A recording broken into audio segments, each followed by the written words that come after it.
I'm not allowed to spoil that. Let me say this, the Easter eggs to the original show start coming fast and furious. Every town has one. The scary house across the street from the cemetery, where the girl lived alone with her mother. And something terrible happened. In Millwood, that girl was me.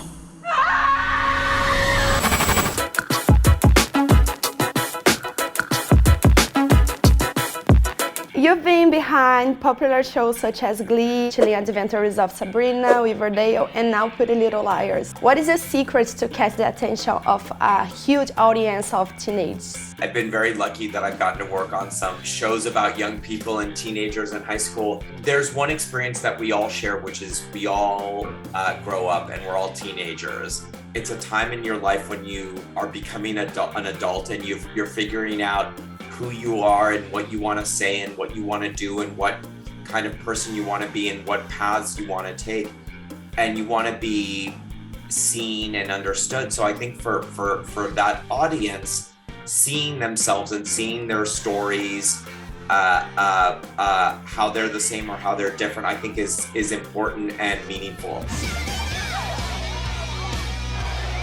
There is a new generation of Little Liars, so I would like to know how and why you made a decision to not bring back the original characters. For us, that original cast of characters, the characters were so well defined and those actresses were such stars and it was such an iconic cast that we thought, oh, people might not like us trying to come up with a new version of Allison or a new version of Arya.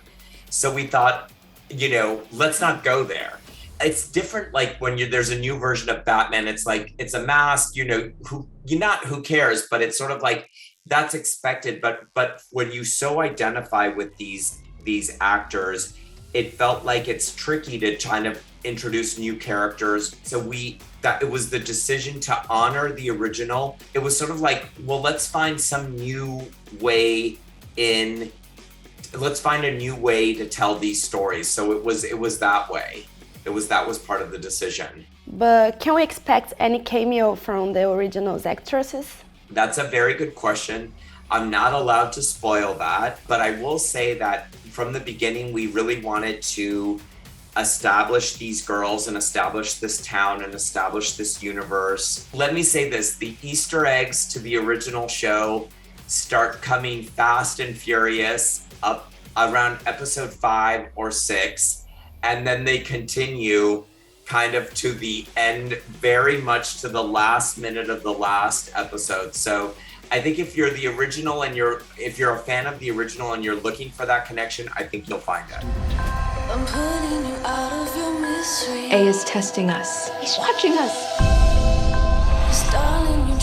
And now the parents are part of the problem, so how was it? Yeah, I think, that it's fun. Lindsay and I, my co-creator and I, we joke that, we're much closer in age to the parents than we are to the teenagers. And no, I think one of the ideas was that the present day Little Liars were solving the mystery of what their mothers had done, and we wanted to tell a story that was generational and that was about generational trauma and the sins of the parents being passed on to the children. And it was really fun. It was really fun because, we have, the main group of Little Liars, but then you have their mothers and their fun characters.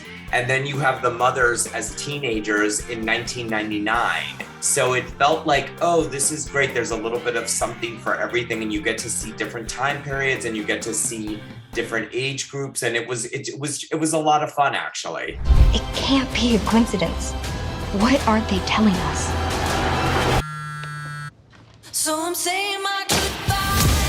The series talks about important issues such as juvenile detention and teenage pregnancy. Do you believe that these topics are more acceptable now than they were before? The show is going to be on HBO Max, which is a streaming platform. It's international. The world has changed so much in the last 2 or 3 years. We know it. It's changed a lot, even from when the original series, but especially the last two years. And I think the original show dealt with some of these issues as well.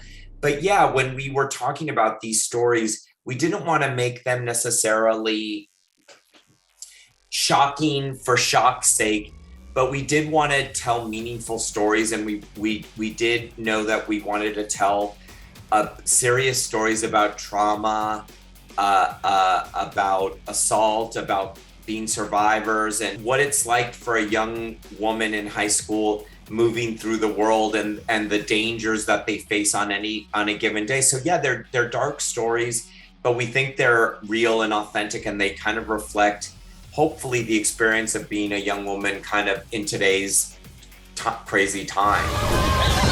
I need to find out how these things are connected.